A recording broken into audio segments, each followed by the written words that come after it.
Very funny. ऐसे jokes तुम कहाँ से ढूंढ के लाते हो? पर अब जोक नहीं, एक सीरियस बात करना चाहता हूँ तुमसे। कैसी बात? क्या तुम्हारा सच में कोई पास्ट नहीं था? तुमने मुझसे कुछ छुपाया है? जो बातें मुझे तुम्हें बतानी चाहिए थी मैं पहले ही बता चुकी हूँ। सच में मेरा कोई पास्ट नहीं था। एनीवे, मैं तुम्हारे लिए एक गिफ्ट लेके आया। इसमें क्या है? ये ड्रेस पहन लो, ले मेरी खातिर।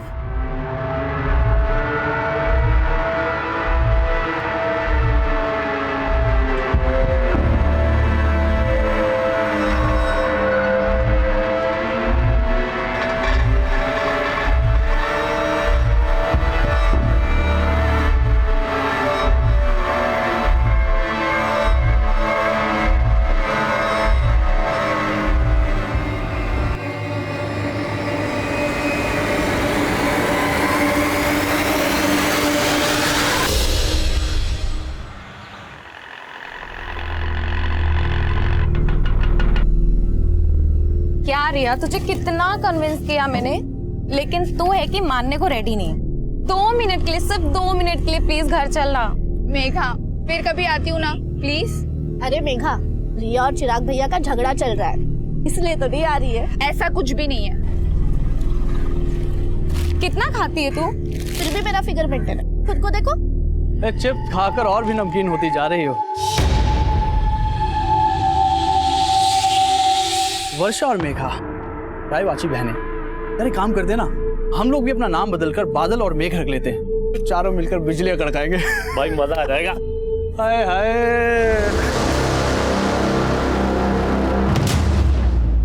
अगर आइंदा मेरी बहनों के साथ बदतमीजी की ना तो जानू नजर आएगा तुम्हें। चलो।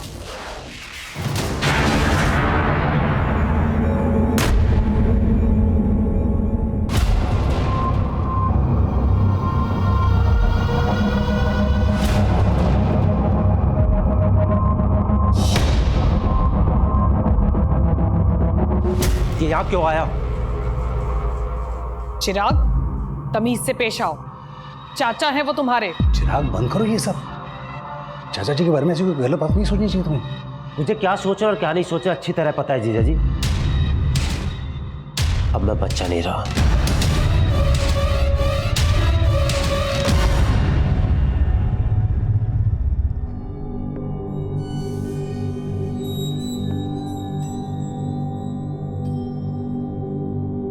भाई साहब, मेरा मानना है प्रीत रीत से बड़ी होती है।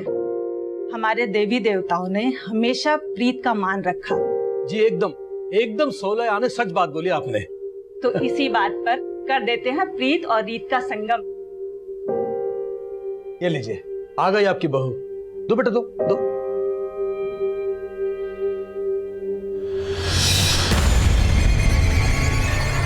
चाय इधर है। क्या? Thank you. माँ, मुझे ये शादी नहीं करनी है। जो लड़का शादी से पहले ही मुझे बाज की तरह से घूर घूर के देख रहा था, वो शादी के बाद पता नहीं क्या करेगा मेरे साथ। ना बाज अपनी बाजीगिरी से बाज आएगा और ना तेरे पापा अपने फैसले से बदलने वाले हैं, समझी? पर ये फैसला मेरी जिंदगी, मेरे सपने, सब कुछ तबाह कर देगा और ऐसा मैं होने नहीं दूंगी। क्या हो रहा है यहाँ पे? क्या उधर मचा रखा है? कुछ नहीं पापा, बस कब गिर गया था। कब गिर गया था? सिर्फ कब नहीं फूटा है? लगता तेरा दिमाग खराब हो गया है। Very funny. ऐसे जोक्स तुम कहाँ से ढूंढ के लाते हो? पर अब जोक नहीं, एक सीरियस बात करना चाहता हूँ तुमसे। कैसी बात? क्या तुम्हारा सच में कोई पास्ट नहीं था? तुमने मुझसे कुछ छुपाया है? जो बातें मुझे तुम्हें बतानी चाहिए थी मैं पहले ही बता चुकी हूँ। सच में मेरा कोई पास्ट नहीं था। एनीवे, मैं तुम्हारे लिए एक गिफ्ट लेके आया। इसमें क्या है? ये ड्रेस पहन लो, ले मेरी खातिर।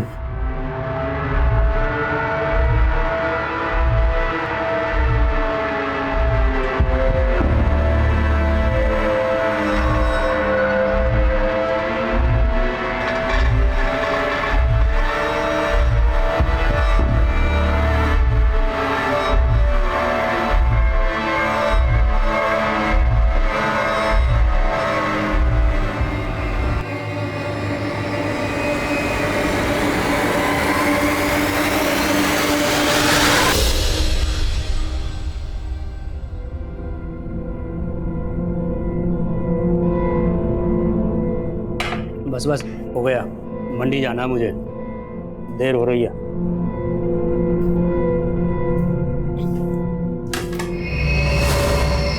भाभी, आप यहाँ खुश नहीं हो ना?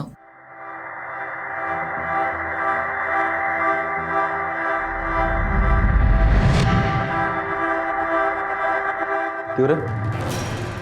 उसका हमदर्द बनने की कोशिश कर रहे हैं। तेरे इरादे ठीक नहीं लग रहे मुझे। बताऊं क्या राजीव भैया को? तो बता दो ना, मुझे फर्क नहीं पड़ता है।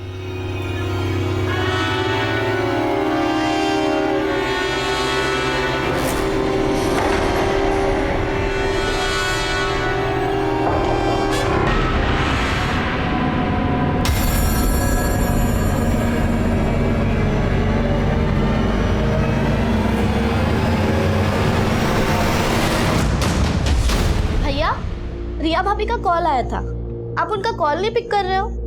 कोई झगड़ा वगड़ा हुआ है क्या उनसे? रुको, मैं रिया भाभी को कॉल कर रही हूँ, आप उनसे। कोई जरूरत नहीं, मैं बात कर लूंगा उससे।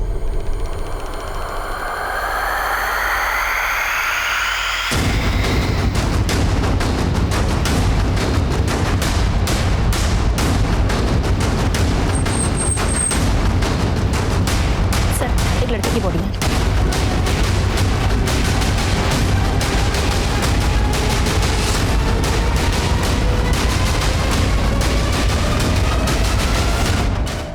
चिराग त्यागी।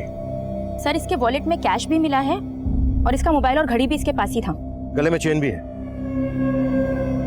मर्डर का मोटिव लूट तो नहीं था।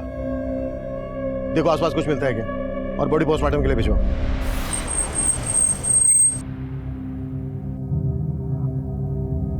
हमें चिराग की लाश एमसीडी पार्क के पास एक खाली प्लॉट में मिली। आप लोगों से चिराग कुछ कहकर गया था कि कहाँ जा रहा है? चिराग भैया ने तो कुछ बताया नहीं था, पर हो सकता है वो रिया भाभी से मिलने गए हो। रिया भाभी? चिराग शादीशुदा था? नहीं सर, चिराग भैया की शादी होने वाली थी। रिया चिराग भैया के फियांसे हैं। मॉर्निंग में मुझे रिया भाभी का कॉल आया था, वो बोल रही थी कि चिराग भैया उनका फोन पिक नहीं कर रहे हैं। भैया, रिया भाभी का कॉल आया था, आप उनका कॉल नहीं पिक कर रहे हो? कोई झगड़ा वगड़ा हुआ है क्या उनसे? रुको, मैं रिया भाभी को कॉल कर रही हूँ, आप उनसे। कोई जरूरत नहीं, मैं बात कर लूंगा उससे। जब भैया गए थे तब उनका मूड भी काफी ऑफ लग रहा था।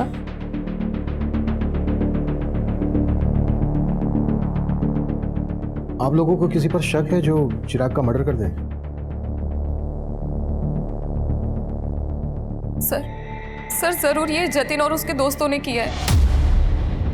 सर, कुछ दिन पहले मुझे और वर्षा को भी उनने बहुत परेशान किया था। इतना कुछ हो गया, आप लोगों ने पुलिस कंप्लेन क्यों नहीं की? चिराग भैया को लगा कि वो दोबारा ऐसी हरकत नहीं करेंगे।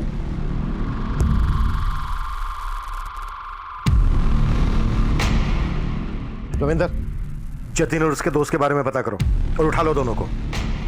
सर, एक बात है, हमें क्राइम सीन से चिराग का फोन मिला था। हमने फोन चेक किया तो उसको लास्ट कॉल रिया ने किया था। और सर, उन दोनों में करीब 5 मिनट बात हुई है। चिराग की बहनों की बातों से ऐसा लग रहा था जैसे चिराग और रिया के बीच झगड़ा हुआ। इस रिया से भी मिलना पड़ेगा।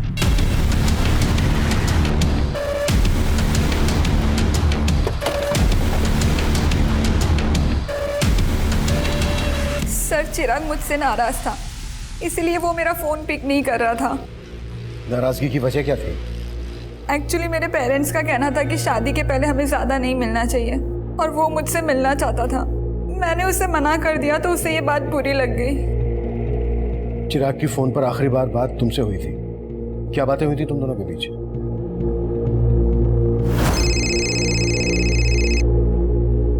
सो फाइनली तुमने मेरा फोन उठा लिया। मैंने उससे मिलने के लिए मना लिया था और उसने हाँ भी कर दी थी। तो तुम चिराग से मिली थी? नहीं सर, पर हम मिलने वाले थे। उसने मुझे एमसीडी गार्डन के पास मिलने के लिए बुलाया था। मैंने उसका बहुत वेट किया, लेकिन वो आया ही नहीं मिलने। हमें चिराग की लाश एमसीडी गार्डन के पास ही एक खाली प्लॉट में मिली थी। क्या तुम वाकई में उससे नहीं मिली थी या फिर कुछ छुपा रही हो हमसे? नहीं सर, चिराग सच में मुझसे नहीं मिला था। सर, मैंने कुछ नहीं किया सर। तूने नहीं किया तो जतिन ने किया होगा। जतिन कहाँ है? सर, जतिन 2 दिन पहले सर कुरुक्षेत्र गया था सर, और सर चिराग का मर्डर तो सर कल हुआ था।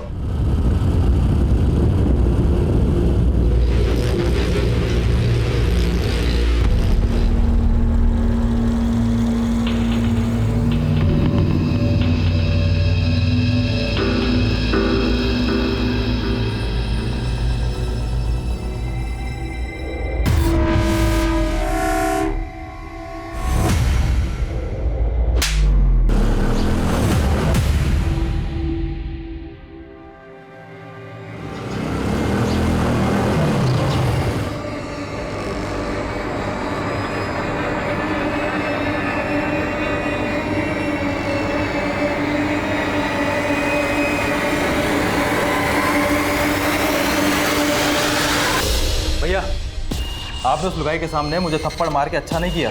मैं चप्पल बाहर खोल के घुसा था। मैं चप्पल गई बाहर में, हमने तय किया था ना, वो सिर्फ मेरी है। सर, जतिन का फोन चिराग के मर्डर से एक रात पहले से हरियाणा के कुरुक्षेत्र में ही एक्टिव था और अपने दोस्तों की गिरफ्तारी के बाद उसने अपना फोन कुरुक्षेत्र में ही बंद किया था। माना चिराग के मर्डर वाले दिन उसका फोन कुरुक्षेत्र में एक्टिव था, पर यह भी तो हो सकता है कि जतिन तब गाजियाबाद में हो और ये सब एलिबाई खड़ी करने की एक चाल हो। जतिन के लिए लुकआउट नोटिस जारी करो, वो गाजियाबाद में छुपा हो सकता है या फिर कहीं और भी सब। और जतिन के साथ साथ रिया के बारे में भी पता करो। जब चिराग का मर्डर हुआ तब रिया उसी एरिया में थी। हो सकता है उसने हमसे झूठ बोला हो कि वो चिराग से नहीं मिली थी।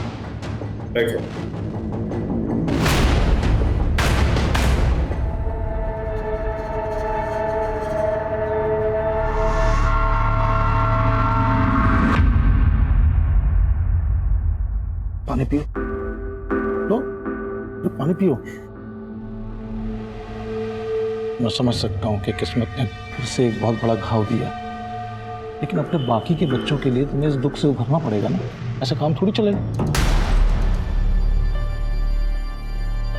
चिराग के जाने के बाद चाचा जी को तो लाइसेंस मिल गया आने का।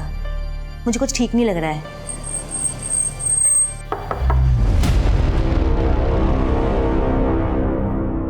हम जतिन की तलाश कर रहे हैं, लेकिन हमें रिया के बारे में भी कुछ बातें जाननी है। चिराग रिया को कब से जानता था और क्या उन दोनों की लव मैरिज होने वाली थी? नहीं सर, उसका रिश्ता तो हमने ही करवाया था। दरअसल रिया मेघा और वर्षा के साथ एक ही स्कूल में थी। रिया और मेघा तो बचपन की दोस्त हैं। उसके घर वालों को हम बहुत अच्छे से जानते हैं। तो क्या चिराग इस शादी से खुश था? हाँ सर, ये शादी उसकी मर्जी से ही हो रही थी। आप ये सब क्यों पूछ रहे हैं? आपको क्या रिया पे शक है?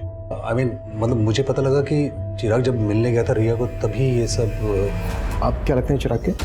जी मैं चिराग का जीजा हूँ। वैसे रहते कहाँ हैं? जी मैं इसी घर में रहता हूँ, यही। नहीं, और आप? मैं चिराग का चाचा हूँ सर। चिराग मेरी भाभी का इकलौता बेटा था। उसके बिना ये घर सर, उसके गुनाहगार बचने नहीं चाहिए सर। दोषियों को सजा दिलाना हमारी ड्यूटी है, आप चिंता मत कीजिए।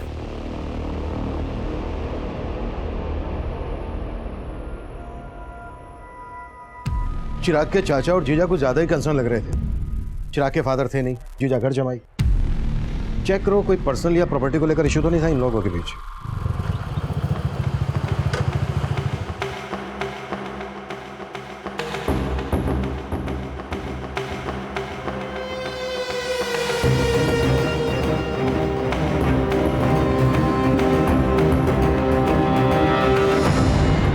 सर, रिया के कॉल रिकॉर्ड में ऐसा कोई क्लू नहीं मिला कि उसका किसी और लड़के से कोई अफेयर हो। रिया के पड़ोसी और बाकी रिश्तेदारों से पता करो, शायद कोई क्लू मिल जाए। सर, कुरुक्षेत्र पुलिस से जतिन से जुड़े एक और आपराधिक मामले के बारे में पता चला है। सर, जिस दिन चिराग का मर्डर हुआ था उसी दिन जतिन ने कुरुक्षेत्र से एक बाइक चुराई थी। कुरुक्षेत्र पुलिस भी जतिन को ढूंढ रही है। हो सकता है जतिन उसी बाइक से गाजियाबाद आया हो। लेकिन सर, क्राइम सीन के आसपास के सारे सीसीटीवी फुटेज हमने खंगाल डाले थे। उनमें जतिन ने जो बाइक कुरुक्षेत्र से चुराई थी वो कहीं नहीं देखी गई। सर, हो सकता है वो बाइक सोनीपत में हो। सोनीपत? हाँ सर, क्योंकि लास्ट टाइम जब चिराग ने रिया को कॉल किया था तब उसका फोन सोनीपत में ही एक्टिव था। ये भी तो हो सकता है कि चिराग का मर्डर सोनीपत में किया गया हो और पर्पसली उसकी बॉडी को एमसीडी गार्डन के पास लाकर डंप कर दिया गया हो। चिराग का फोन सोनीपत में जहां जहां एक्टिव था वहां के सीसीटीवी खंगालो और चिराग की फैमिली से भी पता करो कि वो सोनीपत क्यों गया होगा। पता किया सर, लेकिन उन्हें इस बारे में कुछ नहीं मालूम है। लेकिन सर, चिराग के चाचा रमाशंकर सोनीपत से कुछ 50 किलोमीटर दूर पानीपत में रहते हैं। चाचा के खिलाफ कुछ मिला? फिलहाल तो नहीं सर, लेकिन हम पता कर रहे हैं। और ये भी पता लगाओ कि जतिन का चिराग से जुड़े किन किन लोगों से कनेक्शन था। हो सकता है चिराग के मर्डर में जतिन को मोहरा बनाया गया।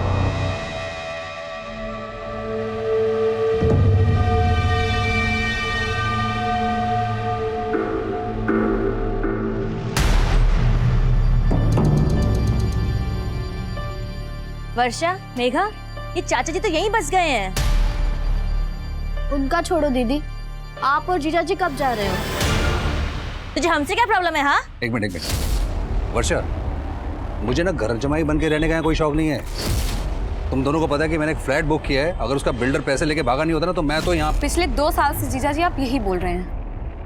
और दीदी, आपको तो पता है ना अपना फाइनेंशियल कंडीशन कैसा है, इसलिए प्लीज़ आप दोनों अपने रहने का इंतज़ाम कहीं और ही कीजिए ताकि हम ऊपर वाला फ्लोर रेंट पे दे सकें। ये घर ना मेरा भी है, तुम मुझे से जाने के लिए नहीं बोल सकती, समझी? बस फिर से तुम लोग उसी बातों पे लड़ने लगे। और मेघा, किसकी नीयत कैसी है ये मैं अच्छे से जानती हूँ, और इन सब बातों के लिए मैं हूँ। लेकिन चिराग भैया ने तो आप पे कभी भरोसा ही नहीं किया, और वजह आप अच्छी तरीके से जानती है। हम चिराग के घर वालों के बारे में पता कर रहे थे और दूसरी तरफ हम जतिन को भी ढूंढ रहे थे, लेकिन हमें जतिन नहीं मिल रहा था जिस पर चिराग की फैमिली शक जता रही थी। सर, हमने उस दिन के सोनीपत के एरिया के सीसीटीवी खंगाले थे जब चिराग का फोन वहां पर एक्टिव था, लेकिन उसमें से किसी भी फुटेज में चिराग कैप्चर नहीं हुआ। लेकिन सर, उससे एक दिन पहले की एक सीसीटीवी फुटेज में चिराग कैप्चर हुआ था जिसमें वो एक औरत का पीछा कर रहा था। ये देखिए सर। कौन है ये औरत और चिराग क्यों और किस मकसद से इसका पीछा कर रहा होगा? प्रिया, औरत घूंघट में है, फिर भी चिराग के घर वालों को ये फुटेज दिखाओ, हो सकता है वहां से कोई हिंट मिल जाए। Right sir.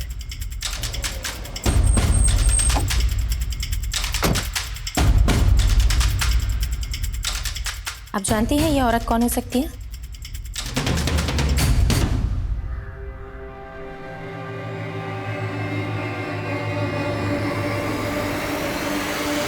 नीच, जब मैं अंदर होता हूँ तब भी तू इसी तरह झांकता है? हाँ, झांकता हूँ, लेकिन आपकी तरह आपकी मशरूफियत में बाधा नहीं डालता। उसे देखिए, इश्क लड़ा रहा है अंदर। तो लड़ाने दे, तेरे क्यों चुल उठ रही है? अरे वो मेरे भोले भैया उस लड़की को हमारे खिलाफ भड़का रहा है।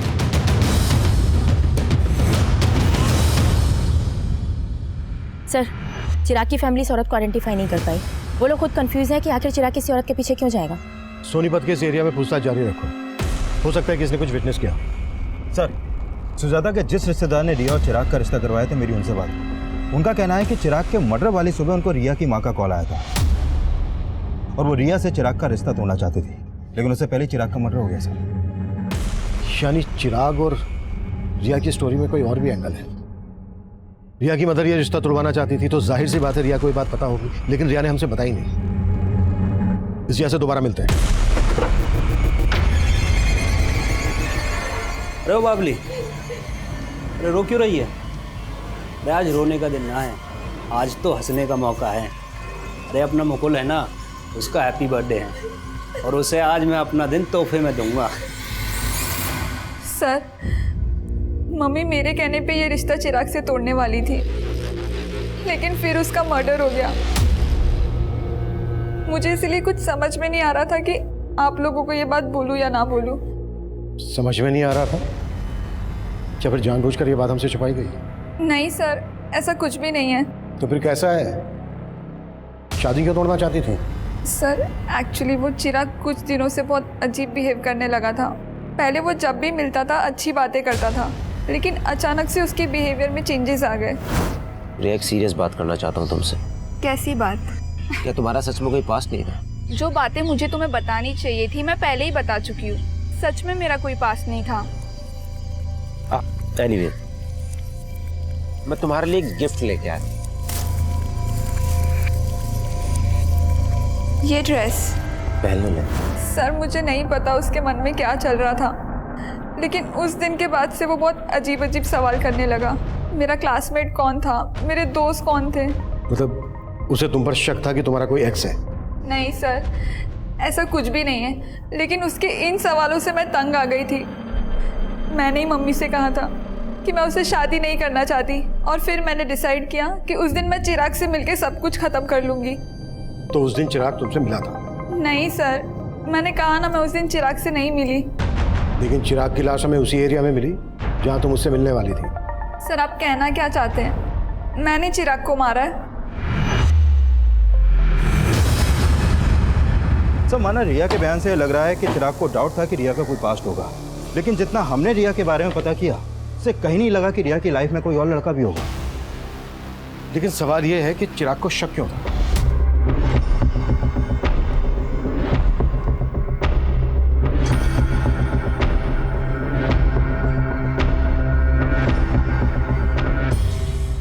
सोनीपत में चिराग को इस औरत के पीछे जाते हुए देखा गया था। हो सकता है इसी औरत ने चिराग के दिमाग में जहर भरा हो। सर, इसका मतलब ये औरत रिया की जानने वाली हो सकती है।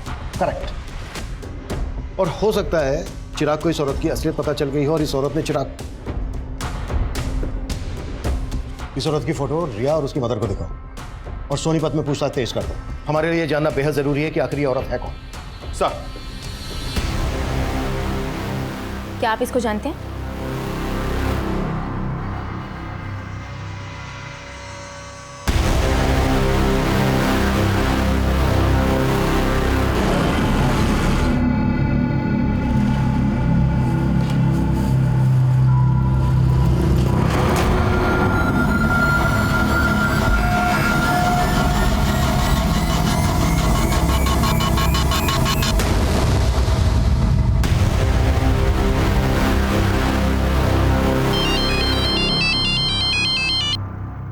हेलो,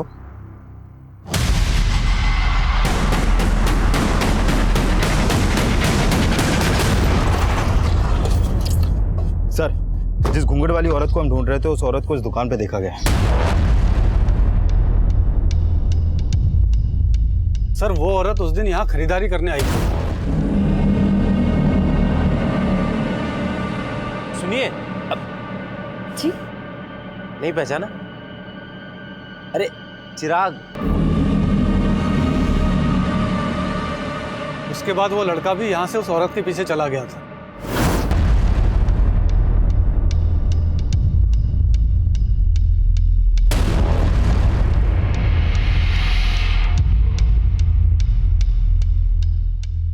ये औरत पहले भी आती थी? जी सर, 3-4 महीने पहले कभी कभी आया करती थी, लेकिन तब उसकी शादी नहीं हुई थी। उस दिन पहली बार मैंने उसको साड़ी में देखा था। ये रहती कहाँ थी? सर इसका आइडिया नहीं है। हो सकता है ये औरत यहीं कहीं आसपास रहती हो। पूछताछ करो, कैसे भी करके पता लगाओ कि आखिर ये औरत है कौन। सर,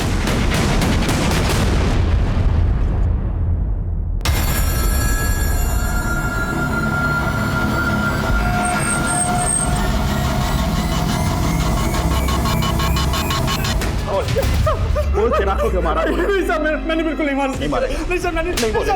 लेकिन हमारी लगातार कोशिशों के बावजूद जतिन इस बात से इनकार करता रहा कि उसका चिराग के मर्डर से कोई लेना देना था। वहीं उस घूंघट वाली औरत की तलाश हमें एक ऐसे मकाम पर ले आई जहां हमारे सामने आया कि चिराग अपने सोशल मीडिया अकाउंट से उसके टच में था। वहीं उस लड़की का सोशल मीडिया प्रोफाइल उसका एक नया रूप लेकर हमारे सामने आया। साइबर सेल ने चिराग के फेसबुक अकाउंट को क्रैक किया है। सर, इसके अकाउंट में इस लड़की का प्रोफाइल रितु सिंह के नाम से है और चिराग के मर्डर से पहले तक इन दोनों के बीच में काफी चैटिंग हो रही थी। तुम रिया से शादी करके बहुत बड़ी गलती कर रहे हो। रिया का कई लड़कों के साथ अफेयर था और मेरे एक फ्रेंड को भी उसने धोखा दिया। तुम्हें विश्वास नहीं हो रहा है ना मेरी बात पर? मेरे फ्रेंड ने मुझे बताया कि रिया की बैग पर पिल है जो वही जान सकता है जिसका उसके साथ फिजिकल रिलेशन था। सर, यानी ये रितु रिया को भी जानती है और उसके बॉयफ्रेंड को भी। लेकिन रिया ने रितु का फोटो आइडेंटिफाई नहीं किया और ना ही उसकी बैकग्राउंड से हमें यह पता चला है कि रिया का किसी के साथ कोई अफेयर था। हो सकता है कि रितु रिया के खिलाफ चिराग को भड़का रही हो। चिराग ने अपने मर्डर से एक दिन पहले मैसेज किया था कि मैंने तुम्हें सोनीपत में देखा था लेकिन तुमने मुझे देखकर अनदेखा किया। और उसके जवाब में ये लिखती है, उस समय मुझे कुछ सूझा नहीं था, मैं तुमसे दोबारा मिलने के लिए तैयार हूँ। उसके बाद कोई चैटिंग नहीं हुई। सर, इसका मतलब चिराग इस लड़की से मिला होगा और जरूर चिराग के मर्डर में इसी लड़की का हाथ होगा सर। लेकिन इनकी चैटिंग से ऐसा लग नहीं रहा है कि सिर्फ ऑनलाइन फ्रेंड थे, शायद इससे कुछ ज़्यादा था। May be affair. लेकिन सर, चिराग के कॉल रिकॉर्ड में तो ऐसे किसी भी रितु नाम की लड़की का कोई नंबर नहीं मिला है। लेकिन चैट से ऐसा लग रहा है कि इन दोनों के बीच सिर्फ चैटिंग नहीं होती थी, फ़ोन पर भी बातें होती होंगी, शायद इंटरनेट कॉलिंग। मामला जिल्टेड लवर का लग रहा है। लो, चिराग और रितु एक दूसरे को पसंद करते थे, लेकिन चिराग रिया से शादी करने वाला था। तो हो सकता है रितु को ये बात पसंद नहीं हो और इसलिए उसने रिया के खिलाफ चिराग के दिमाग में जहर भरा हो और जब उसे लगा कि उसका प्लान फेल हो रहा है तो उसने चिराग को मरवा दिया। पर इस लड़की का प्लान तो ऑलमोस्ट सक्सेस हो ही चुका था सर, क्योंकि रिया चिराग को शादी के लिए मना ही करने वाली थी। लेकिन इससे पहले कि रिया चिराग से मिल पाती, चिराग का मर्डर हो गया। हाँ रविंदर। सर, उस लड़की के पेरेंट्स के घर का पता चला। उस लड़की का असली नाम छाया है। छाया? लेकिन उसका प्रोफाइल तो रितु के नाम से था। है कहाँ ये लड़की? उसके पेरेंट्स ने मुझसे ज्यादा बात तो नहीं की सर, लेकिन हाँ पड़ोसियों से पता चला है कि छाया की शादी 3 महीने पहले ही हो गई थी और उसका ससुराल कुरुक्षेत्र में कहीं पर है। लेकिन उसके पेरेंट्स तुमसे बात क्यों नहीं कर रहे हैं? एक काम करो, उसके पेरेंट्स के कॉल रिकॉर्ड्स स्टडी करो, उसमें तुम्हें छाया उस ऋतु का भी नंबर मिलेगा और कुरुक्षेत्र के उसके ससुराल वालों का भी। सर छाया के पेरेंट्स के कॉल रिकॉर्ड में छाया का नंबर तो मिला ही है, लेकिन उसके अलावा 2 नंबर और मिले हैं कुरुक्षेत्र के। ये देखिए सर, एक नंबर राजीव के नाम पे रजिस्टर्ड है और ये दूसरा अनीता के। कुरुक्षेत्र चलने की तैयारी करो। सर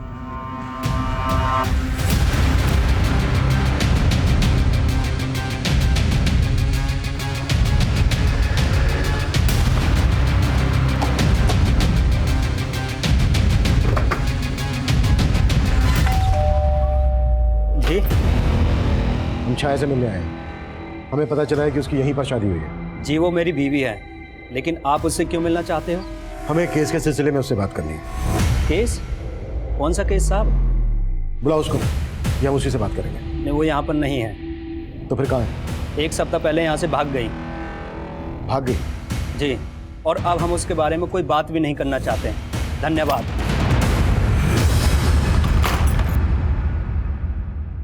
सर छाया का फोन स्विच ऑफ है। तो छाया का पति बोल रहा है कि 1 हफ्ता पहले ही छाया यहाँ से भाग गई थी। सर मुझे लग रहा है ये जरूर उसे बचा रहा है।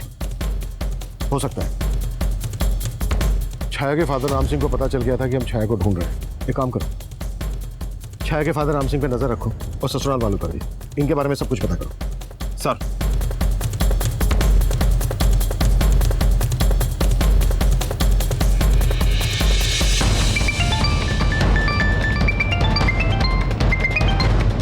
जैन सर। जय हिंद। छाया के कॉल रिकॉर्ड्स आए?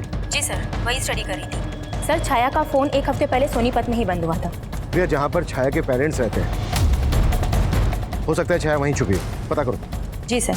और सर छाया के कॉल रिकॉर्ड के हिसाब से गाजियाबाद का एक नंबर मिला है जिस पर उसकी काफ़ी बातचीत होती थी। किसका नंबर है? सर ये नंबर किसी जितेंद्र वशिष्ठ के नाम पर रजिस्टर्ड है। नंबर स्विच ऑफ है, एक्टिव है? सर एक्टिव है। इस जितेंद्र को थाने बुलाओ। जी सर। सर जितेंद्र वशिष्ठ आ गया है। बुलाओ। सर छाया मेरी स्टूडेंट थी। मैं जिस कॉलेज में पढ़ाता था, छाया 3 महीने पहले तक वहाँ पढ़ती थी। 3 महीने पहले तक पढ़ती थी? लेकिन बात तो तुम दोनों के बीच 1 हफ्ते पहले तक हो रही थी। तुम दोनों के बीच सिर्फ टीचर और स्टूडेंट वाला रिश्ता था या फिर? नहीं सर, छाया मेरी स्टूडेंट थी। वो मेरी बहुत रिस्पेक्ट करती थी सर। थी? मतलब अब कहाँ है वो? सर मैं आपको सब कुछ बताता हूँ। दरअसल छाया एक ऐसे कम्युनिटी से बिलोंग करती है जहाँ एक ही लड़की की शादी परिवार के सभी बेटों के साथ कर दी जाती थी। What? हाँ सर, कुरुक्षेत्र में उसकी शादी 3 भाइयों के साथ हुई थी, लेकिन वो इस शादी के खिलाफ थी। पर उसके पेरेंट्स ने उसकी एक बात नहीं सुनी और वो अपनी तकलीफ मुझसे शेयर करती थी। 1 हफ्ते पहले वो मुझसे नरेला मिलने आई थी। सर वो अपने तीनों पतियों से तंग आकर वहाँ से भाग आई थी। वो मेरी हेल्प चाहती थी सर। कैसी हेल्प? सर उसको पैसों की ज़रूरत थी। उसने मुझसे कहा था कि मुंबई में उसकी एक फ्रेंड है जो एनजीओ में काम करती है।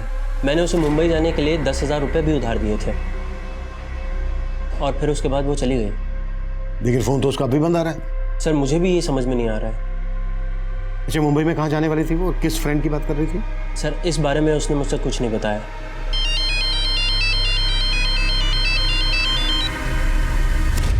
हाँ रविंदर। सर सोनीपत पुलिस से एक चौंकाने वाली इंफॉर्मेशन मिली है। कुछ दिन पहले उन्हें सोनीपत में छाया की लाश मिली थी। सर सोनीपत पुलिस ने छाया का पोस्टमार्टम करवाया तो सामने आया कि छाया का मर्डर भी चिराग की तरह उसका गला दबा के किया गया था और उसकी मौत 1 हफ्ते पहले तभी हो गई थी जब उसका फोन बंद हुआ।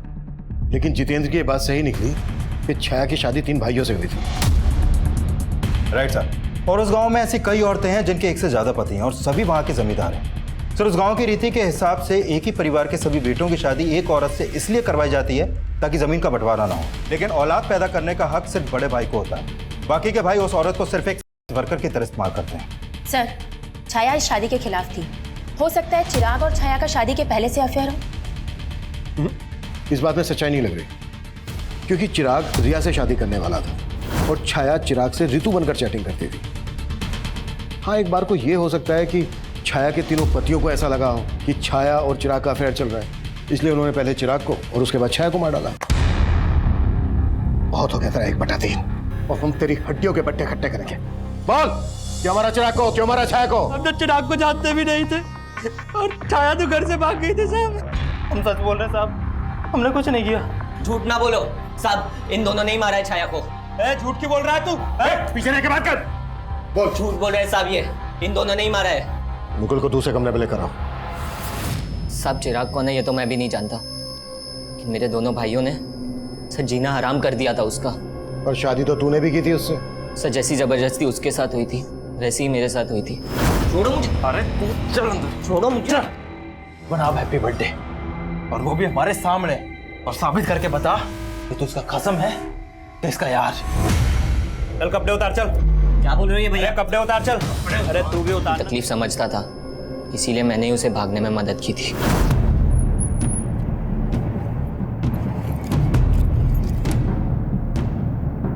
साहब वो गाजियाबाद बोल के निकली थी, लेकिन मेरे दोनों भाई उसे बाद में ढूंढ रहे थे। सच सच बता दे, कहाँ भेजा तूने उसे? नहीं भैया, मैंने उसे नहीं भगाया है, मम्मी कसम मैंने उसे नहीं भगाया है। सर मुझे पक्का यकीन है उन्होंने उसे ढूंढ के मार दिया होगा। हमें पता चला है गाजियाबाद में वो अपने एक टीचर जितेन से मिली थी, उससे 10,000 रुपये भी उधार लिए और वहाँ से सीधे मुंबई जाने वाली थी। मुंबई में उसकी एक फ्रेंड है जो एनजीओ में काम करती है। उसकी ऐसी किसी फ्रेंड को जानते हो जो मुंबई में रहती है? नहीं साहब, उसने तो बस मुझे इतना ही बताया था कि वो गाजियाबाद में अपने किसी दोस्त से मिलने जा रही है। इसके अलावा उसने मुझे कुछ नहीं बताया था साहब। सर, मैंने चिराग के कॉल रिकॉर्ड्स में एक नंबर आइडेंटिफाई किया है जिस पर उसकी काफ़ी बात होती थी। वो नंबर उसके दोस्त उमेश का है सर। सर मैं और चिराग एक ही स्कूल में पढ़ते थे, हम दोनों काफ़ी अच्छे दोस्त थे। तुम्हें क्या लगता है चिराग का मर्डर किसने किया होगा? उसको नापसंद करने वाले उसके घर वाले भी थे। मतलब किसकी बात कर रहे हैं? सर एक तो उसके चाचा, चिराग से उनकी बिल्कुल नहीं बनती थी, और मैं अपने जीजा से भी तंग आ गया था। उमेश। हाँ भाई। मैं जीजा जी से ज्यादा ना अपनी बहन नीलम के लिए दुखी हूँ। क्यों? अरे जीजा जी किसी काम के नहीं है, नौकरी ढूंढना तो दूर की बात, हमारे घर में आके बैठ गए। मैं दीदी की वजह से चुप हूँ, नहीं तो। सर चिराग के जीजा की उनके घर पर भी नजर थी, और एक बार तो उन्होंने चिराग की माँ के गहने तक गायब किया। चिराग के जीजा ने चोरी भी की थी? हाँ सर, और कहानी ये बताई कि गहने किसी ने लूट लिए। मैं सुनार के पास से जब आया तो यहाँ पर आया, ये यहाँ पर ये एक आदमी मिला, इसने मुझे चूल्हा दिखाया, मैंने यहाँ से गहने लिए और वहाँ कहीं भाग गया वो। लेकिन चिराग ने कंप्लेंट करने से मना कर दिया था, क्योंकि उसे पता था कि अगर वह कंप्लेंट करेगा तो चिराग का जीजा ही झूठा साबित होगा और घर की बदनामी होगी। चिराग को अपने चाचा के साथ क्या प्रॉब्लम थी? सर आप जैसा सोच रहे हैं सब बिल्कुल नहीं। माना कि चिराग मुझे पसंद नहीं करता, लेकिन सुजाता भाभी में चिराग की जान बसती, तो मैं उसे कैसे मरवा सकता हूँ? चिराग में सुजाता की जान बसती थी और तेरी जान सुजाता में बसती है, इसलिए सुजाता की जिंदगी में जगह बनाने के लिए तूने चिराग को मरवा दिया। क्या सर? जब चिराग का मर्डर हुआ मैं तो शहर में था ही नहीं सर, मैं तो शहर के बाहर था सर। तेरे सारे कांड पता कर लिए हमने, कभी चिट फंड का तो कभी नकली पेपर्स बनवाकर प्रॉपर्टी का धंधा, बहुत लोगों को चूना लगाया तूने, और वो तू घर बिकवा कर भी नीलम का हिस्सा लेना चाहता था, और तेरे रास्ते का रोड़ा था चिराग। सर आप मेरे और भाभी के रिश्ते को लेकर गलत सोच रहे हैं। दरअसल उमाशंकर भाई साहब कई साल पहले गुजर गए, तो भाभी का ख्याल मेरे अलावा कौन रखता? फिर तेरे बीवी बच्चों ने तुझे क्यों छोड़ा? सब पता कर लिया हमने, उन्हें भी यही लगता है कि तेरा और तेरी सुजाता भाभी का चक्कर चल रहा है। गलत फहमी है सर उनको, जैसे चिराग को थी, और चिराग ने इन सब बातों को तूल दिया सर। और रमाशंकर बाहर निकल! क्या बदतमीजी कर रहा है? इधर आके बात कर। अंदर तो मेरे पाँव के जूते भी नहीं जाएंगे। लास्ट वार्निंग दे रहा हूँ, अगर मेरी माँ से मिला ना तो अच्छा नहीं होगा रमाशंकर। सर इस चिराग की वजह से मेरी फैमिली मुझे शक की निगाह से देखने लगी थी। हो सकता है इसी बात का बदला लिया हो तूने चिराग से। सर मैं मानता हूँ कि मैं बहुत घटिया आदमी हूँ, लालची आदमी हूँ, लेकिन ये चिराग के मर्डर में मेरा कोई रिलेशन नहीं है सर। मेरे और सुजाता भाभी के बीच में तेवर भाभी से पहले दोस्ती का रिश्ता है। मतलब? सर बड़ी भाभी सुनीता की मौत के बाद। अब ये सुनीता भाभी कौन है? सर मेरे भैया की पहली पत्नी। सर उनकी मौत के बाद भैया ने सुनीता भाभी की छोटी बहन सुजाता से शादी कर ली, ताकि उनके बच्चों को माँ का प्यार मिल सके। मतलब नीलम और चिराग तुम्हारी सुजाता भाभी के बच्चे नहीं है? नहीं सर, वो बड़ी भाभी के बच्चे हैं, लेकिन सुजाता ने मेघा और वर्षा से ज्यादा उन दोनों का ख्याल रखा। सर सुजाता जब शादी होके यहाँ आई थी तो उसकी उम्र बहुत कम थी, तो भैया ने मुझे जिम्मेदारी दी कि मैं एक दोस्त की तरह उनका ख्याल रखूं। सर जो रिश्ता भैया ने बनवाया था ना, उस पर चिराग ने दिल खोल के कीचड़ उछाला है सर। आप हमारे परिवार का इतिहास निकलवा के सिर्फ हमारे जख्मों पे नमक छिड़क रहे हैं। सुजाता जी, हम सिर्फ अपनी ड्यूटी कर रहे हैं। तो सही जगह कीजिए ना ड्यूटी। मेरे बेटे के मर्डर में किसी घर वाले का नहीं बल्कि बाहर वाले का हाथ है। प्लीज प्लीज हमें तंग करना बंद कर दीजिए। सर, छाया के कॉल रिकॉर्ड में मुंबई का एक भी नंबर नहीं मिला है और ऐसा कोई लीड भी नहीं मिला है जिससे पता चले कि उसका कोई रिश्तेदार मुंबई में होगा। मतलब जितेंद्र ने झूठ बोला था हमसे? कुंडली निकालो उसकी। सर,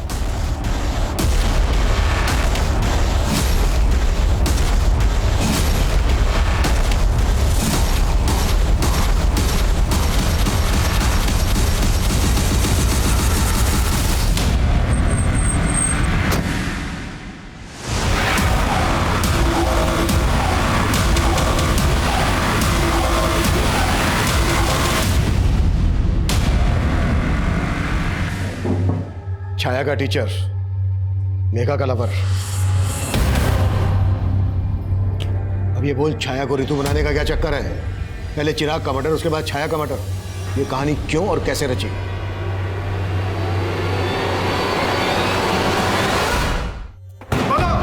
बोलता हूँ सर। सर मेरा और मेघा का अफेयर चल रहा था सर, लेकिन हमारा ब्रेकअप हो गया था सर, क्योंकि मेरे पेरेंट्स ने जबरदस्ती मेरी रिश्ता कहीं और करा दिया था। लेकिन जब मेरी फादर की डेथ हुई तो मेघा मुझे सांत्वना देने आई। उसके बाद से सर हमारा फिर से मिलना चालू हो गया सर। और मेघा ने बताया कि इसके फादर के डेथ के बाद से नौकरी कंपैशन के आधार पर नौकरी किसी एक बच्चे को मिल सकती थी और चिराग अच्छा खासा पढ़ा लिखा था, वो चाहे तो कोई दूसरी नौकरी कर सकता था, लेकिन नहीं, माँ ने ये नौकरी उसके नाम कर दी। मुझे लगा अगर मैं चिराग को मार दूंगी तो ये नौकरी मेरे नाम हो जाएगी। मुझे मालूम था छाया जितेंद्र की स्टूडेंट थी, इसलिए जितेंद्र की मदद से हमने छाया की फोटो यूज की और ऋतु नाम की एक फेक प्रोफाइल बनाई और चिराग को फ्रेंड रिक्वेस्ट भेजी और उसने वो रिक्वेस्ट एक्सेप्ट भी कर ली। धीरे धीरे हमारी नॉर्मल बातें होने लगी। फिर एक दिन चैटिंग के थ्रू चिराग ने मुझे कहा कि उसे रिया से शादी करनी है। बस इसी मौके का फायदा उठाकर मैंने चिराग को कहा रिया की फोटो भेजने के लिए और फिर मैंने उसे लिखना शुरू किया कि मैं रिया को जानती हूँ और फिर धीरे धीरे चिराग के मन में रिया के खिलाफ शक पैदा करवाया। और चिराग तुम्हारे उन मैसेजेस पर बिना सोचे समझे भरोसा करने लगा था? नहीं, मैं ऋतु बनकर कभी कभी किसी ऐप के जरिए उससे वॉइस कॉल करती थी। एक तरफ चिराग और रिया का रोज झगड़ा होने लगा और दूसरी तरफ चिराग मुझसे बार बार मिलने की रिक्वेस्ट करने लगा। उसी दिन उसने छाया को सोनीपत में देख लिया और छाया ने उसे देखकर जिस तरह से रिएक्ट किया उसे शक होने लगा। इसीलिए मैंने ऋतु बनकर उसे कॉल किया और उसे मिलने के लिए बुलाया। और तुम्हें पता था चिराग और रिया एमसीडी गार्डन में मिलते थे, इसलिए तुमने उसको वहीं पर मिलने के लिए बुलाया।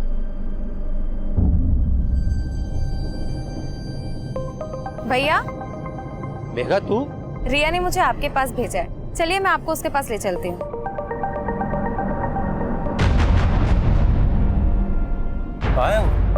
भैया बस आती होगी। मुझे पता था आप लोग किसी ना किसी तरह छाया तक पहुंच जाएंगे और इसलिए छाया को मैंने कहा कि तुम अपने पति को छोड़कर भाग जाओ और उससे मैंने कहा कि मैं एक एनजीओ के बारे में जानता हूँ और वो जब मिलने आई तो हमने। और ये तुमने सिर्फ नौकरी पाने के लिए किया? नहीं, ये बंटवारे के प्यार से थक गई थी, मैं तंग आ गई थी। हर वक्त नीलम चिराग। सुजाता जी, चिराग और नीलम की सौतेली माँ थी, तुम्हारी तो अपनी माँ है, सगी। लेकिन क्या फायदा, वो तो उन दोनों से प्यार करती थी ना। पापा की मौत के बाद उनके पेंशन और पीएफ के 50 लाख रुपए मिले थे, लेकिन वो नीलम और उसके निकम्मे पति के घर बसाने में लगाना चाहती थी। लेकिन चिराग तो तुम दोनों बहनों से प्यार करता था। क्या करती मैं ऐसे प्यार का? माँ का सारा प्यार, प्रॉपर्टी, पापा के पैसे सब रख लेता वो। अगर तुम्हें लग रहा था कि तुम्हें तुम्हारा हिस्सा नहीं मिल रहा था, तुम्हारा हक मारा जा रहा था, तो कोर्ट का दरवाजा खटखटा सकती थी। ये सब करके मिल गया तुम्हें तुम्हारा हिस्सा, तुम्हारा हक। चिराग ने मेघा को कभी अपनी सौतेली बहन नहीं समझा, लेकिन वो इस दस्तक को नहीं भाप पाया कि जिस बहन की रक्षा के लिए वो किसी भी हद तक जा सकता है, वो बहन खुद उसकी भक्षक बन जाएगी। सुजाता की ये कोशिश कि वो चिराग और नीलम की अच्छी मां साबित होगी, उसे उसके ही बच्चों से दूर कर दिया। चिराग के लिए नफरत मेघा में एकाएक नहीं पनपी होगी, बल्कि सालों से पनप रही हो। तो क्या सुजाता ने मेघा के अंदर उबलते गुस्से को कभी नहीं भापा? या फिर उसे दस्तक मिली थी लेकिन उसने उस दस्तक को महसूस नहीं किया? उम्र के हर पड़ाव पर जब जब हम अपना बचपन याद करते हैं, तब तब सबसे पहले हमें हमारे भाई बहन और माता पिता याद आते हैं। लेकिन बढ़ती उम्र के साथ साथ अपनी मासूमियत बनाए रखना आसान नहीं होता, क्योंकि अक्सर हमें यह गलत फहमियां जकड़े रहती हैं कि दुनिया में भोलापन नहीं बल्कि चालाकियां बिकती हैं। और कभी कभी हम इतना बदल जाते हैं कि इंसानियत हमें एक टूटा हुआ खिलौना और ईमानदारी झूठ लगने लगती है। हमें हमारे बचपन की मासूमियत हमेशा बचाए रखने की कोशिश करनी चाहिए, क्योंकि हमारी पूरी जिंदगी में हमारा बचपन ही वो मोती है जो हमें इंसानियत और रिश्तों को बनाए रखने की कीमत समझा सकता है। अब मैं सीनियर इंस्पेक्टर अभिमन्यु जिंदल आप लोगों से विदा लेता हूं। आपसे फिर मुलाकात होगी एक नए केस के साथ। देखते रहिए क्राइम पेट्रोल दस्तक। मकसद बताना नहीं, बचाना है।